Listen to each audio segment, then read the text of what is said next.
Hello students, welcome to my channel clear concepts by Preet. जैसे कि हमने कल जर्नल एंट्रीज पढ़ी, हम आगे आज कंटिन्यू करेंगे। अगर आपने पीछे वाली वीडियो मेरी नहीं देखी तो आप जाके देख सकते हैं, मैंने लिंक डिस्क्रिप्शन बॉक्स में डाला हुआ है। तो आज हम पढ़ेंगे purchase of assets. When we purchase assets we don't use purchase accounts, instead of it we use asset name. अब जब हम परचेज कर रहे हैं, एसेट परचेज कर रहे हैं, तो हम परचेज अकाउंट नहीं लिखना, हमने क्या लिखना है, एसेट का नेम लिखना है। ओके, तो केस फर्स्ट क्या कहता है, सिंपल केस है जो, मशीनरी परचेज फॉर 10,000। तो एंट्री क्या होगी, machinery account debit to cash account 10,000 से। मशीनरी हमने डेबिट क्यों की, क्योंकि हमने परचेज अकाउंट डेबिट नहीं करना, इसमें हमने एसेट परचेज किया तो एसेट का नेम डेबिट करना है। Okay, being machinery purchase. Then second case है कॉम्प्लेक्स केस। ये केस क्या कहता है, भी मशीनरी परचेज की है 1 लाख की और इंस्टॉलेशन चार्जेस भी पे किए हैं 20,000 के। तो इस एंट्री में क्या होगा, अगर इंस्टॉलेशन चार्जेस दिए हुए हैं, एक्सपेंस दिए हुए हैं, तो एंट्री क्या होगी, machinery account debit to cash account 1,20,000। हम एड ऑन बीच में ही हमने कर देने हैं एक्सपेंसेस, कोई हमने अलग से शो नहीं करने हैं। Exam expenses paid at the time of assets purchase will not be shown in separate account. जो कुछ भी एक्सपेंस लगा है, चाहे इंस्टॉलेशन है, चाहे कुछ भी मशीनरी परचेज या एसेट परचेज करने पे कोई भी एक्सपेंस है, वो हमने अलग से नहीं शो करना, बीच में ही ऐड कर देना है। Then next is sale of assets.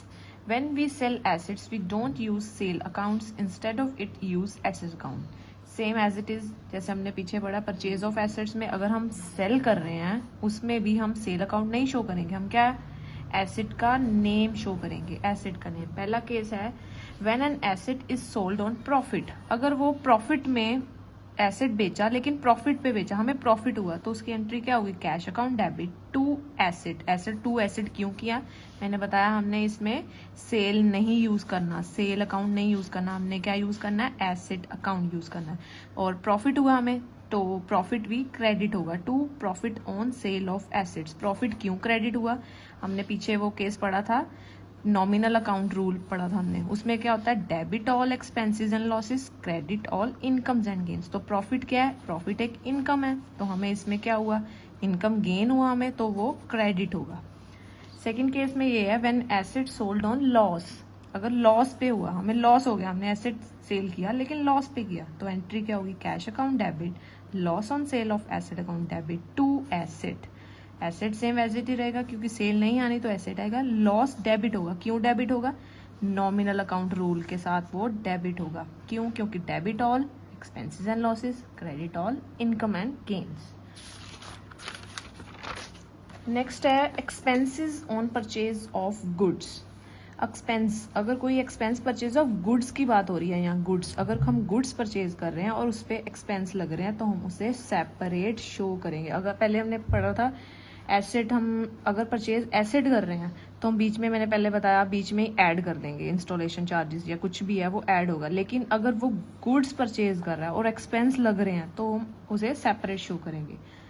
Example लिए हमने, purchase goods worth 10,000 and cartage paid 1,000। तो एंट्री क्या होगी, purchase account debit cartage account debit to cash. Purchase किया हमने, परचेज की एंट्री आपको पता ही, हमने पढ़ी हुई है, purchase to cash.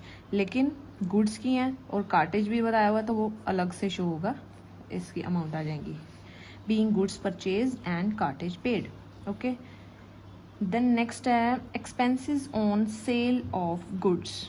Expenses on sale of goods can be shown as separately. इसमें भी सेम वैसे ही है, सेल भी कर रहे हैं चाहे परचेज कर रहे हैं, एक्सपेंसेस हमने अलग ही शो करने हैं। Sale words, sale goods worth 10,000 cartage paid 1,000। तो एंट्री क्या होगी, कैश टू सेल, सेल की एंट्री होगी, और एक्सपेंस की एंट्री कार्टेज टू कैश। इसे अलग शो किया हमने क्योंकि यहाँ पे कैश डेबिट हो रहा था, यहाँ क्रेडिट हो, क्योंकि वो सेल में तो कैश डेबिट होगा। कार्टेज पे किया हमने, कैश दिया हमें, तो कार्टेज डेबिट होगा और कैश क्रेडिट होगा।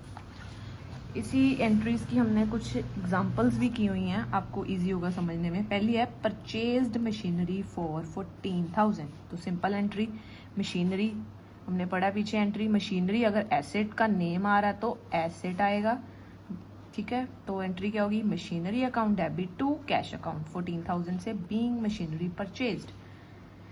Then next, purchased machinery for 15,000 and freight on purchase 500.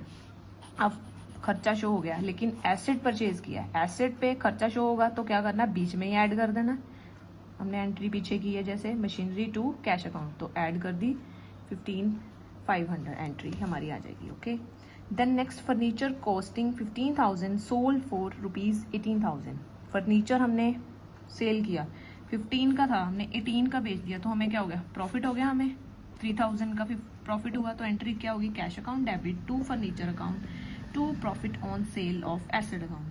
Profit हमने क्रेडिट क्यों किया, क्योंकि नॉमिनल रूल अकाउंट यही कहता है debit all expenses and losses, credit all incomes and gains, so that's why हमने इसे क्रेडिट किया, अमाउंट हमने 3,000 लिखी। Then next furniture costing ₹12,000 sold for 10,000।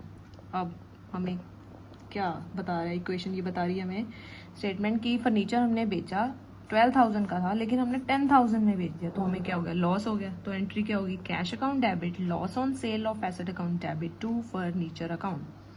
2,000 का लॉस हुआ, लॉस हमने डेबिट क्यों किया, ड्यू टू बिकॉज हम नॉमिनल अकाउंट रूल यही कहता है कि debit all expenses and credit all incomes and gains.